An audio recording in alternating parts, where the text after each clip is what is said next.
Happy fall, y'all! We're gonna turn this pumpkin cookie into a cute scarecrow, so turn it upside down and create a section for the hat. Then use a light tan or a cream colored icing in a 20-second consistency and outline and fill in the scarecrow's face. All of the icings I'll be using will be in about a 20-second consistency.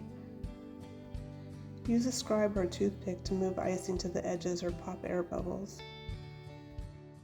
I'm going to use a brown edible ink marker to add some hair. I want to give it kind of some shadow behind the straw that we'll add later with frosting. Now let's add some straw hair.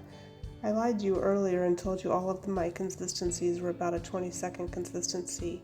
That's not correct. I'm doing about a 25 to 30-second consistency for the hair, and maybe even stiffer than that.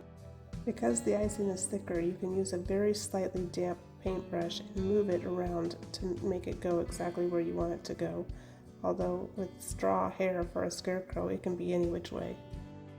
Then you want to outline and fill in the brim of the hat, making sure to cover the hair where it meets the hat.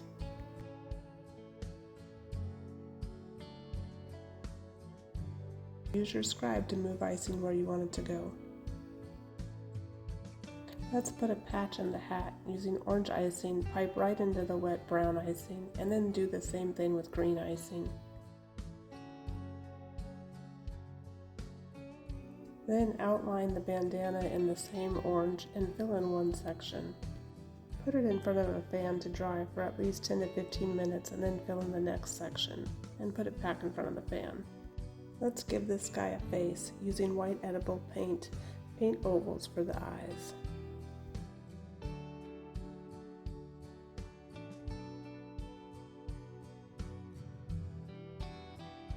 Let them dry a bit. To paint the eyebrows, I brushed my paintbrush against the tip of a brown edible marker and then painted them right on.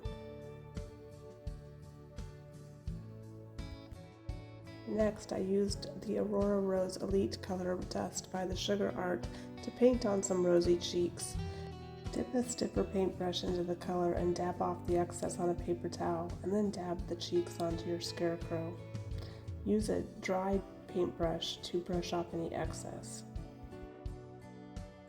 Now let's give our scarecrow a mouth. I'm using the Amerimist black edible food color because you don't have to thin it down with alcohol or something else.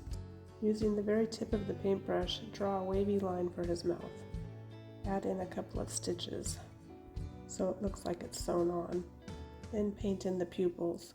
Try to make them the same size.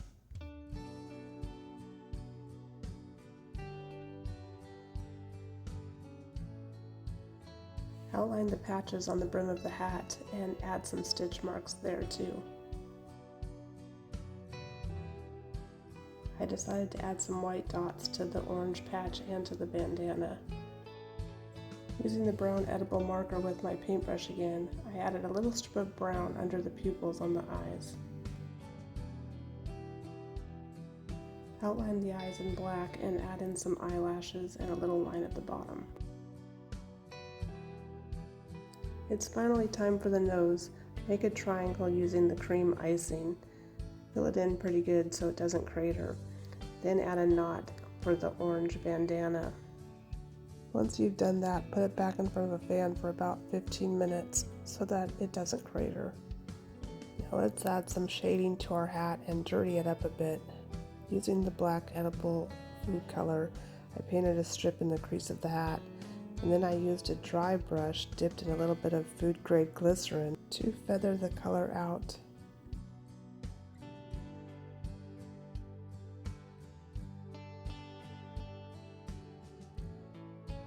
The glycerin keeps the food color from drying really fast so that you can blend it.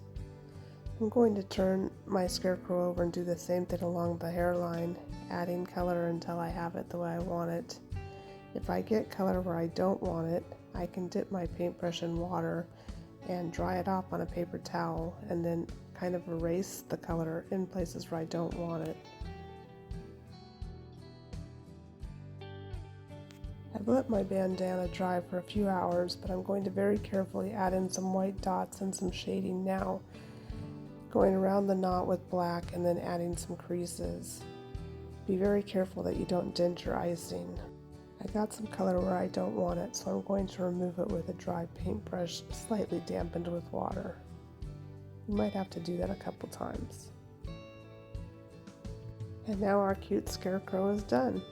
Isn't he adorable? Thanks for watching. See you next time.